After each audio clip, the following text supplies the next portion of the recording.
Hello everyone, this is Flying Gato here with another car review. This is a 2005 Acura TSX, and it's actually my fiance's Acura TSX that is actually up for sale. So before she sells it off, I wanted to have some time with it to review it, because it's actually a very nice car. Now, as you saw from those specs, this is 200 horsepower, 164 foot-pounds of torque. It's not a bad car, especially for its day. Back then, 200 horsepower was not too bad. Now I know these days Honda and Acura still haven't really passed the 200 horsepower mark too much on their four-cylinder engines. Hopefully they'll be starting to do that soon. So let's take a look around the car. Now this is the front end here. I think it's an attractive front end, you know, a little bit bland if you ask some people, but I actually like it a lot. It's angular, it's angry, it's kind of like a falcon design. You know, it speaks to the sporty nature of the vehicle.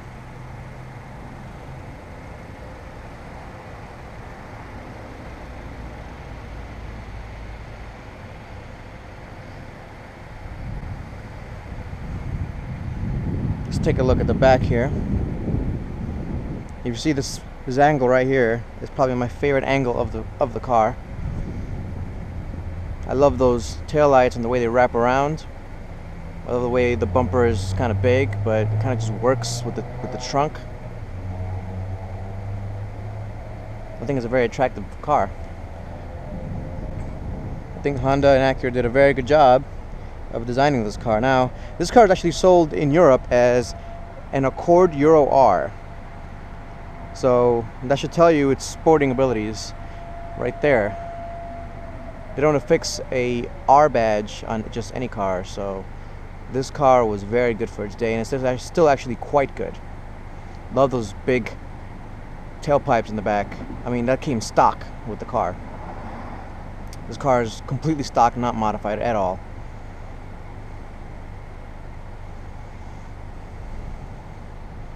Now let's keep walking around here and let's take a look inside.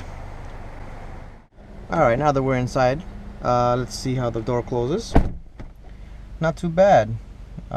Keep in mind this car has 136,000 miles on it, so it's a bit old. It's 10 years old, so not everything is, you know, like if it was brand new. However, I think it stood up well to time and wear. Let's start with the cockpit here, and my favorite thing is the stick shift lever. Sorry, don't know why I can't talk right now. Stick shift lever. This is actually a stick shift lever that I bought for the car. It's a countersunk stick shift lever. It's an upgrade. I have the stock one in the glove box in case the next owner wants it, but this stick shift lever is in my Prelude and is in this car. The fiance loves it. She loves to drive stick shift, of course, and it's one of her favorite things. Now, the steering wheel. Some said it's a little too large to be a sporting steering wheel. I tend to agree. It's a little bit too big, but even with saying that, I think it's still a good steering wheel. It still has, you know, the good grips. Has the little notches right here. It's all plastic, and you know, it's not the greatest material, but it's perforated leather right here, and it's leather right here, stitched leather. So it's pretty good. You know, it's not a BMW steering wheel. Like I'm a huge fan of those steering wheels. So I mean, this is not bad at all, considering, you know, the airbag is in here and there's an Acura logo. The gauges, one of my favorite parts of this car. The gauges are really, really nice. When the lights are off on the outside, you can see that it's illuminated very brightly. If you turn the lights on, it gets a little darker, so that you don't blind yourself looking at the lights at nighttime. I like the instrument clusters very much. It's very simple, which is, you know, one of my favorite things about this car. When I first saw it, I'm like, wow, illuminated gauges, really nice, really simple layout, perfect, you know, for a driver's car, which is what this is. Let's look at the instrument panel here. The center console It's actually quite nice as well. This is not the navigation model. They actually had very few options for this car. One of the options was navigation or no navigation. The other option was satellite radio. And this car does have satellite radio, does not have navigation. But everything works fine, you know. The sound is actually very good. And the air conditioner actually works very well in this vehicle. It has a dual zone climate control, so you could change the temperature or you'd like, you know, however the passenger likes. Honestly, I've never really noticed a difference. If I put this much lower than this one, I mean, I guess it's a little different. The air is a little bit different, but it all kind of just mixes in. So I don't know. It dual zone doesn't really matter too much. The buttons themselves feel really nice to touch, even through, you know, 10 years of use and 136,000 miles of use. Not bad, you know. This is an automatic climate control, like I said, and it just works really well. Now, keep going with the center console here. We have a 12-volt 120, and it's pretty useful right there. A little cubby hole to put, you know, spare key, whatever. And you have heated seats. Now, I believe I know all TSXs came stock with heated seats, so that's a good option to have. And it came with all TSXs from 2004 through 2009, so that's something to enjoy when you buy a TSX. That's actually a really nice feature to have. The passenger door is nice. You know, it's very similar. I mean, the same thing as the driver's side door. The perforated leather here, it's actually really nice. It stood up to time very well. You know, some people, when they bought this car new, thought that the leather would suffer because everything's perforated. But as you can see, the passenger seat, which was used a lot by me, is actually in very good shape. You know, not many deformations except for a little tiny sort of bit right there. But that's, you know, that's just gonna happen. But it's not bad at all. 2 cup holders right here, and you have a pretty deep cubby hole right here with another 120 volts, and it's pretty useful actually. It's not bad. And, you know, cable management right here if you need it. You put your cable pass through right here. A little coin holder. You know, because back in those days, most people still used coins for parking and for tolls and such. It's back in 05, you know. So that's the driver's side and the passenger side. The glove box, actually, before I go, it's not the biggest glove box. It's not too big in there. It's, you know, it's a standard glove box, not too bad. But it's a glove box. You know, it's damped, so it doesn't just flop down. So you have that feature. And the trim, it's aluminum, or at least it feels like aluminum. It's actually plastic. But, you know, back then everyone was doing plastic and, you know, made it look like wood or aluminum. Hey, that's just the way it is. Let's take a look at the back now, won't we? So this is the back seat. It's not a bad back seat. It's not as roomy as a lot of other back seats. You could definitely fit 4 adults in this car quite comfortably. Once you start getting into the 5th adult, now let's see if I can show you guys.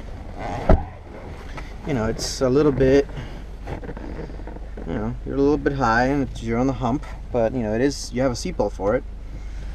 So there's that. And overall, I mean, it's not the worst place to be in.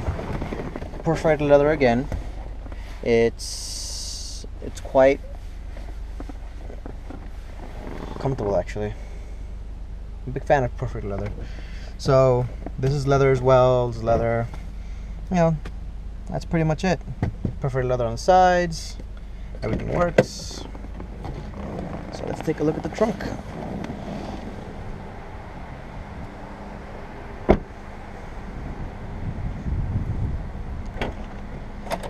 Alright, the trunk of the vehicle is it's not too big, it's not too small. It's, you know, it's a standard trunk. It's I've put in beer kegs in here and they work. You know, these are full kegs of beer. It's I've put groceries in here, of course. You know, everything just works. Like I said, it's not bad. Now, the real reason you buy this car is for the driving experience. Oh. Before we get to that, I just want to talk about the sunroof. I don't know if you saw it, but it was up a little bit. And that's this feature right here. If you open it fully, you press this button.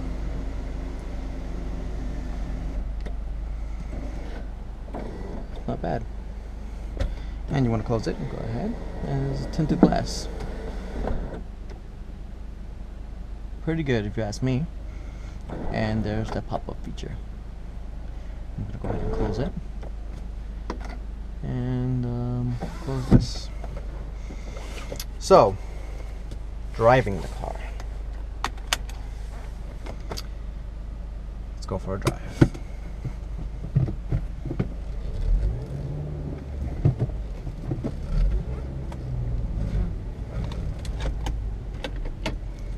Alright, so performance of this car. As the spec sheet showed, 200 horsepower, 164 foot-pounds of torque.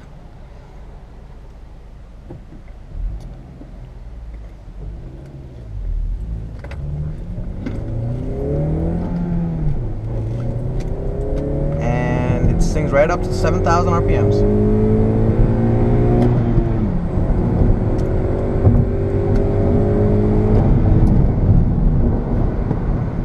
Even quiet about it. But as you can see, it's not a slow car. It's actually not bad. Going 70 miles an hour now. Doesn't feel bad at all. It feels fine. It feels great, actually.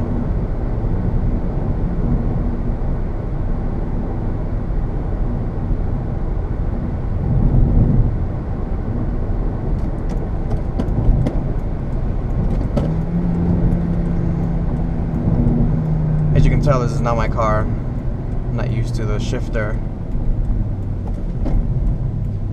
but I can still heel toe.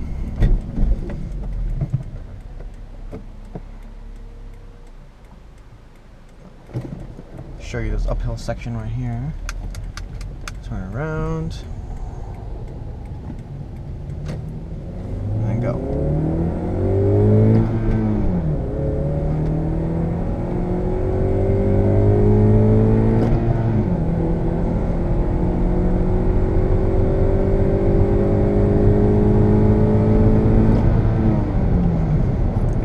It's a 6-speed manual. It drives very well. Has power all the way up to the red line. It pulls actually very well. You know, I'm used to a 335 diesel, which pulls a little bit better than this. But in terms of 4-cylinder power, this car is actually really good. Gas mileage, it does take premium, but it does give me around between 25 and 30 miles to the gallon, depending on how you drive it, where you're driving it. If you're doing city miles, if you're doing highway miles, etc.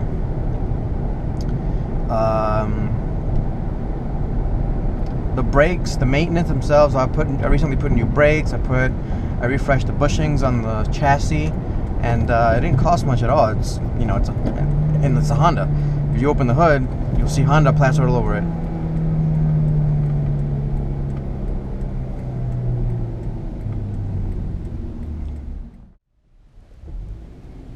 So, the last thing I wanted to show you guys is the reason why you buy a sports sedan. You could fit 3 of your friends back there, your fiance there, and go for a spirited drive if you really want to.